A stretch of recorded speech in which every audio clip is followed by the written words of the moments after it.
এভাবে ঝরঝরে বিরিয়ানি বানাতে হলে দেখুন কীভাবে বানিয়েছি, সম্পূর্ণ ভিডিওটি দেখুন। এখানে বিরিয়ানির জন্য যে বড় বড় সাইজের চিকেন নেওয়া হয়, আমি এখানে চিকেন বিরিয়ানি বানাবো, তাই চিকেনগুলি ভালো করে পরিষ্কার করে ধুয়ে নিয়েছি। টক দইটা ফেটিয়ে নিচ্ছি। এখানে 100 গ্রামের মতো টক দই আছে। টক দইটা ভালো করে ফেটিয়ে নিচ্ছি। ফেটানোর পরে দিয়ে কিছু মশলা রাখা আছে আমার। এই দেখুন আদা বাটা, রসুন বাটা আর কটা গরম মশলা নিয়ে নিয়েছি। গুঁড়ো মশলা, লঙ্কা গুঁড়ো, ধনে গুঁড়ো আর জিরে গুঁড়ো। ধনে গুঁড়ো, জিরে গুঁড়ো আর লঙ্কা গুঁড়োটা দইয়ের সঙ্গে ভালো করে আরও ফেটিয়ে নেব। ইউটিউব থেকে দেখলে চ্যানেলটি সাবস্ক্রাইব করে নেবে, ফেসবুক থেকে দেখলে ফলো করে নেবে। ভালো লাগলে অবশ্যই ভিডিওগুলি লাইক, কমেন্ট এবং শেয়ার করবেন। কে কোথা থেকে দেখছেন কমেন্ট করে জানাবেন। সব কিছু মশলা ভালো করে আমি মাখিয়ে নিচ্ছি। নুন দিয়ে দিচ্ছি পরিমাণ মতো।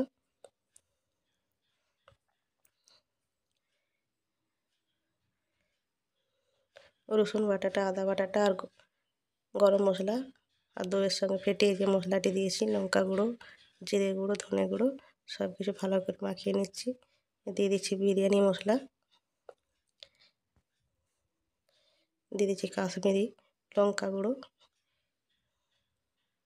দিয়ে দিচ্ছি কেওড়া জল 1 চামচের মতো আর গোলাপ জলও 1 চামচের মতো দিয়ে দিচ্ছি। আতর দিচ্ছি 2-3 ফোঁটা, আমি দিচ্ছি মিঠা আতর।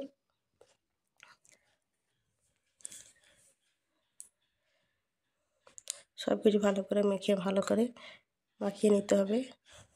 মাখিয়ে নিয়ে এটি ভালো করে ঢাকা দিয়ে 2 ঘন্টার মতো আমি রেস্টে রেখে দেবো।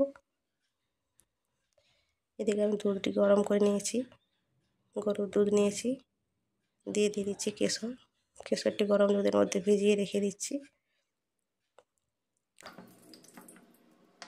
কড়াইয়ে তেল নিয়ে নিচ্ছি বেশি করে বেরেস্তা করার জন্য। বাড়িতেই বেরেস্তা বানিয়ে ফেলবো। পেঁয়াজগুলো কুচি কুচি করে নিয়েছি। তেলটি গরম হয়ে গেছে, পেঁয়াজ কুচিগুলি দিয়ে ভালো করে লাল লাল করে ভেজে নেব, ছেঁকে তুলে নেব।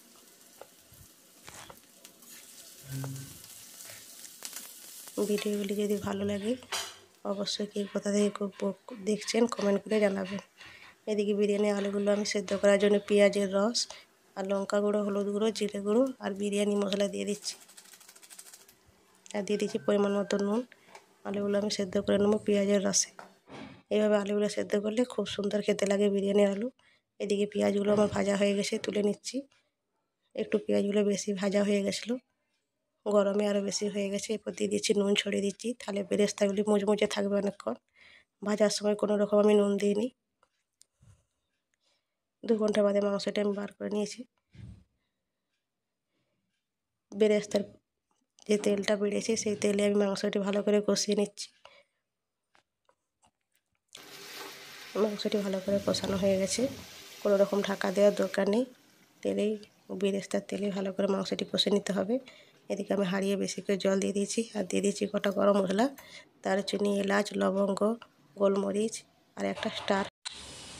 হাঁড়িয়ে জল ফুটছে, চালগুলো আমি ভালো করে ধুয়ে নিয়েছিলাম। এখানে আমি নিয়েছি বাসমতি রাইস, তাই কোনো রকম আমি আগে থেকে ভিজিয়ে রাখিনি। জলটি ফুটতেই ভালো করে ছেঁকে দিয়ে দিয়েছি। দেখুন চালটা আমি 50% সিদ্ধ করে নিয়েছি। এদিকে একটি বিরিয়ানি কড়াই হাঁড়ির মতো নিয়ে নিয়েছি, চৌড়া ধরনের। দিয়ে বাটার বুলিয়ে দিয়েছি। বাটার বুলিয়ে দিয়ে পর চালগুলি ভালো করে দিয়ে যে পেঁয়াজের রসে সেদ্ধ করেছিলাম আলুগুলি, সেই আলুগুলি দিয়ে দিলাম। আর কেশর ভেজানো দুধের সঙ্গে দিয়ে দিচ্ছি 1 চামচ কেওড়া জল আর 1 চামচ গোলাপ জল। আর মিঠা আতর দিয়ে দিচ্ছি 2-3 ফোঁটা। তারপর দিয়ে দিলাম মাংস, কষে রাখা মাংসটিও দিয়ে দিচ্ছি। মাংসের একটু জুসটাও দিয়ে দেবো।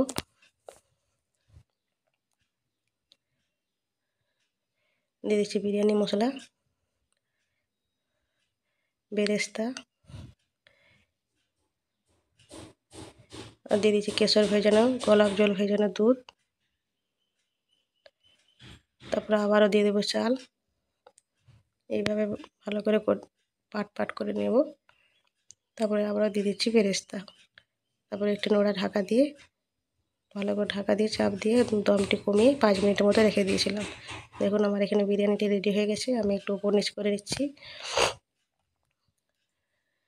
খুব সুন্দর হয়েছিল ঝরঝরে। নামিয়ে আমি ঘি দিয়ে দিচ্ছি। এখানে পরিমাণ মতো ঘিটা আপনারা দিতে পারেন কম বেশি করে।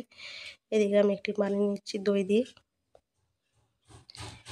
দইয়ের সঙ্গে পেঁয়াজ কুচি, লঙ্কা কুচি, শসা কুচি সব কিছু দিয়ে দিচ্ছি রায়তা বানানোর জন্য। দিয়ে দিচ্ছি নুন, অল্প বিট নুন, গোলমরিচের গুঁড়ো আর একটু চিনি দিয়েছি, যে টক দইয়ের সাথে একটু অল্প একটু চিনি। এইভাবে রায়তা বানিয়ে নিতে পারেন খুব সহজে বাড়িতে। দেখুন কত সুন্দর হয়েছে ঝুরঝুরে। এভাবে একবার হলেও বাড়িতে বিরিয়ানি বানিয়ে খাবেন। ভালো লাগলে অবশ্যই লাইক, কমেন্ট এবং শেয়ার করবেন। চ্যানেলটি সাবস্ক্রাইব করে নেবেন।